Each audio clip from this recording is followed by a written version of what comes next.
Hello students, मैं doctor Meenakshi Meena, सहायक आचार्य sociology, government college Rajgarh. आज की हमारी क्लास बीए पार्ट 2 की है, जिसमें आपका प्रश्न पत्र है रूरल सोशियोलॉजी, ग्रामीण समाजशास्त्र। और आज का हमारा टॉपिक है ग्रामीण संयुक्त परिवार के गुण। तो ग्रामीण संयुक्त परिवार के कौन कौन से गुण हैं? नंबर 1, बच्चों का समुचित पालन पोषण संभव। संयुक्त परिवार में बच्चों का पालन पोषण उचित तरीके से हो पाता है, क्योंकि परिवार में वृद्ध सदस्य भी रहते हैं। वे बच्चों के पालन पोषण में अपनी समुचित भूमिका निभाते हैं। नंबर 2, सामूहिक जीवन संभव। संयुक्त परिवार में सभी सदस्य एक दूसरे के उद्देश्यों को पूरा करने हेतु परस्पर सहायता करना अपना कर्तव्य समझते हैं। परिवार में उत्पन्न साधारण व गंभीर समस्याओं का समाधान वे सामूहिक रूप से करते हैं।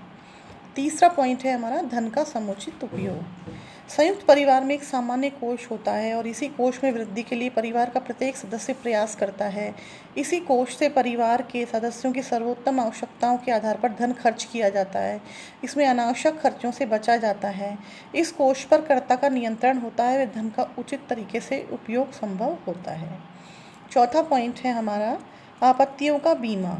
दुर्घटना, बीमारी, मानसिक अस्वस्थता, नौकरी छूट जाना, वैधव्य आदि आपत्तियों के समय संयुक्त परिवार सदस्यों को संरक्षण प्रदान करता है।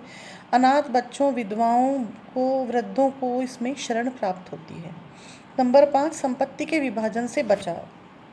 संयुक्त परिवार में सभी सदस्य एक साथ रहते हैं, इससे परिवार की संपत्ति का विभाजन नहीं होता। इस संपत्ति को सामूहिक रूप से व्यापार, उद्योग या अन्य धंधों में लगाकर इसमें अधिकाधिक वृद्धि की जा सकती है।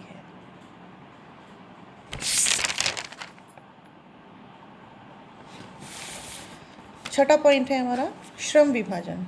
संयुक्त परिवार में परिवार के सदस्यों के बीच उनकी योग्यता व रुचि के अनुसार कार्यों का विभाजन किया जाता है। श्रम विभाजन आयु व लिंग के आधार पर भी किया जाता है।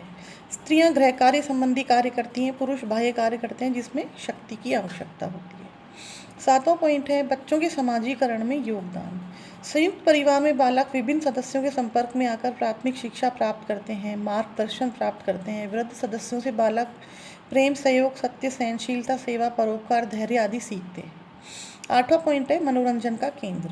श्रीमती इरावती कर्वे ने कहा है कि संयुक्त परिवार में कोई ना कोई सामाजिक कार्य होता रहता है, जैसे कभी लड़के या लड़की की शादी हो रही है, कभी नामकरण संस्कार का उत्सव मनाया जा रहा है, कभी नई दुल्हन से पहली बार खाना बनवाने की रस्म पूरी की जा रही है, कभी श्राद्ध है, कभी व्रत है, कभी किसी का जन्मदिन मनाया जा रहा है, कभी मेहमान आते हैं, कभी देवर भाभी की हंसी मजाक, ननद भाभी की नोक झोंक चलती रहती है। परिवार के सदस्यों का मनोरंजन होता रहता है। 9वां पॉइंट है सांस्कृतिक स्थायित्व। भारतीय संस्कृति की स्थायित्व निरंतरता को बनाए रखने में ग्रामीण संयुक्त परिवारों ने एक महत्वपूर्ण कड़ी का कार्य किया है। इसके माध्यम से ही सामाजिक प्रथाएं, रूढ़ियाँ, सामाजिक मान्यताओं का स्थानांतरण एक पीढ़ी से दूसरी पीढ़ी में होता रहता है। अब हम पढ़ेंगे ग्रामीण संयुक्त परिवार के दोष क्या क्या हैं। पहला, द्वेष व कलह का केंद्र। संयुक्त परिवार एक ऐसा केंद्र है जिसमें सदस्य छोटी छोटी बातों पर परस्पर तनाव व संघर्ष से जूझते रहते हैं। दूसरा है आर्थिक निर्भरता। इस संस्था में परिवार के बड़े लड़के पर संपूर्ण उत्तरदायित्व सौंप दिए जाते हैं। कमाने वाले कम व खर्च खाने वाले अधिक होते हैं। आमदनी कम व खर्चे अधिक होने लगते हैं। तीसरा पॉइंट है कुशलता में बाधक।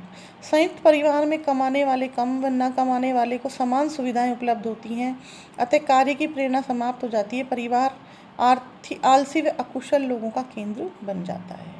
चौथा पॉइंट है स्त्रियों की दुर्दशा। संयुक्त परिवार में स्त्री का जीवन घर की चार दीवारी में निरंतर कार्य करते हुए, ताने सुनते हुए ही निकल जाता है। उसे अपने सास ससुर के कठोर नियंत्रण में रहना पड़ता है। पांचवा पॉइंट है अंधविश्वासों का दुर्ग। संयुक्त परिवार के लोग बाल विवाह, दहेज प्रथा तथा पुराने जमाने की जन रीतियों को अपनाने पर बल देते हैं। छठा, बाल विवाहों को प्रोत्साहन। संयुक्त परिवार में वृद्ध लोग मोक्ष प्राप्ति हेतु अपने बच्चों का, पौत्र पौत्रियों का विवाह शीघ्र करना उचित समझते हैं, अतः इससे बाल विवाहों को प्रोत्साहन मिलता है। सातवां पॉइंट है जनसंख्या में वृद्धि। संयुक्त परिवार के सदस्य को स्वावलंबी होने पर भी अपने भरण पोषण की चिंता नहीं रहती। व्यक्ति अपने धार्मिक विधि विधानों की पूर्ति हेतु पुत्र प्राप्ति के लिए कई पुत्रियों को जन्म देता है, अतः जनसंख्या में वृद्धि होती है। आठवां है व्यक्तित्व के विकास में बाधक। संयुक्त परिवार में सभी सदस्यों के साथ समानता बढ़ती जाती है, अतः होनहार बालकों को अपने व्यक्तित्व का विकास करने का समुचित अवसर नहीं मिल पाता। नवा है सामाजिक समस्याओं को प्रोत्साहन। संयुक्त परिवार से कई सामाजिक समस्याएं जैसे दहेज प्रथा, विधवा विवाह पर रोक, पर्दा प्रथा, जातीय अंतर्विवाह, अशिक्षा, जातिगत भेदभाव आदि जन्म लेते हैं।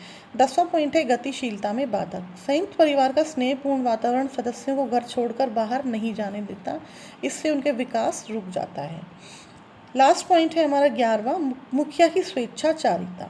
संयुक्त परिवार में मुखिया की सत्ता निरंकुश व स्वेच्छाचारिता पूर्ण होती है, अतः सदस्यों की स्वतंत्रता छिन जाती है, उनका व्यक्तित्व दबकर रह जाता है।